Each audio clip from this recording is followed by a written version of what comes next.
Muita gente acredita que prosperidade tem a ver só com esforço e sorte. Trabalhar duro, estudar, ter disciplina. Mas será que isso explica tudo? Eu sou Silvia Mena, terapeuta familiar sistêmica, e aqui eu vou falar sobre temas que nós vivemos em relação com a família e muitas vezes não percebemos. Porque mesmo com dedicação, algumas pessoas sentem que o dinheiro simplesmente escorre pelas mãos.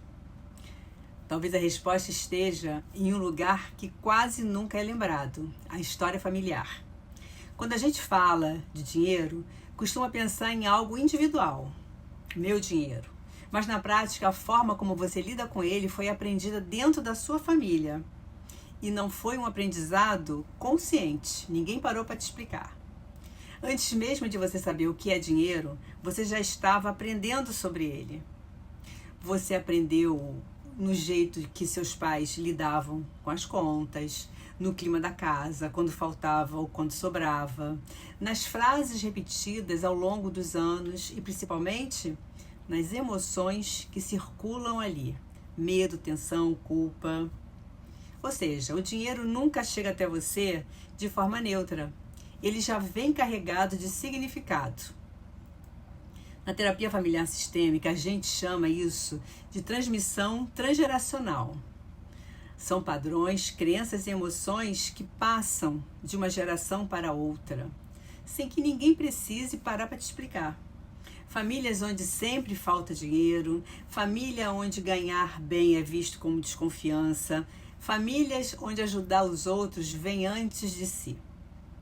Você não aprende só com ganhar dinheiro.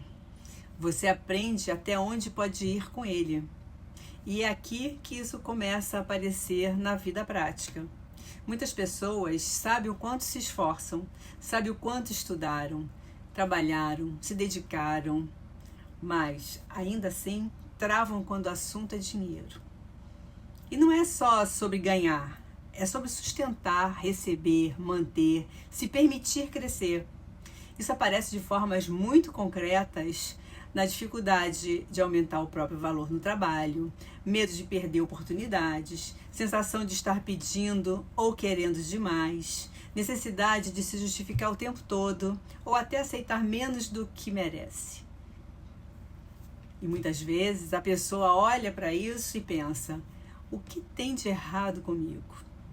Mas não é falta de capacidade, é conflito interno, porque o dinheiro não esbarra só na realidade atual, ele esbarra na história que você carrega. Desde pequenas, a gente absorve não só o que foi dito, mas o que foi vivido. Frases como dinheiro é sujo, rico não vai para o céu, a vida é uma luta. Mas mais do que palavras, vem o suspiro da mãe preocupada, o silêncio do pai ao falar de trabalho, o medo constante de faltar. Tudo isso vai formando crenças inconscientes que a gente passa a viver como se fossem verdade. E então a gente repete, sem perceber.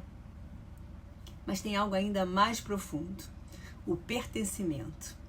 Existe dentro de nós um desejo muito forte de continuar fazendo parte da nossa família. E muitas vezes, sem perceber, a gente se limita para não ultrapassar essas realidades. Se na sua família sempre houve escassez, prosperar pode gerar desconforto. Se ajudar sempre veio antes de receber, cobrar pode parecer errado. E aí não é que você não consiga crescer. Às vezes você se limita para continuar pertencendo. Essa lealdade invisível pode aparecer de várias formas.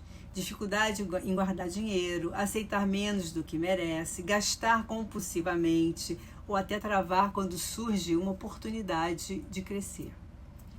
E junto disso vem a culpa. Para muitas pessoas, receber mais, crescer, prosperar, ativa pensamentos como: estou exagerando? Isso não é para mim. Será que eu mereço? Porque em algum nível isso entra em conflito com o que foi aprendido lá atrás. Mas reconhecer tudo isso não significa rejeitar a sua família. Significa honrar de um jeito diferente. O primeiro passo é perceber o que você repete sem perceber. A quem você está sendo fiel quando trava diante do dinheiro?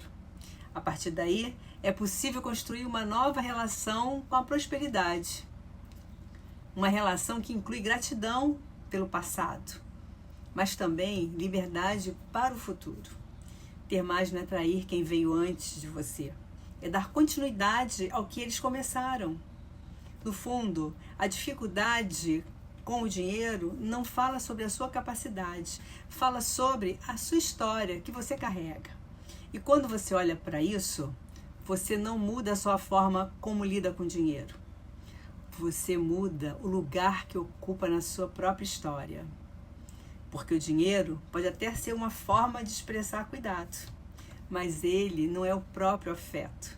E talvez a pergunta mais importante seja: as histórias, os mitos e os mandatos da sua família estão direcionando a forma como você vive o dinheiro hoje?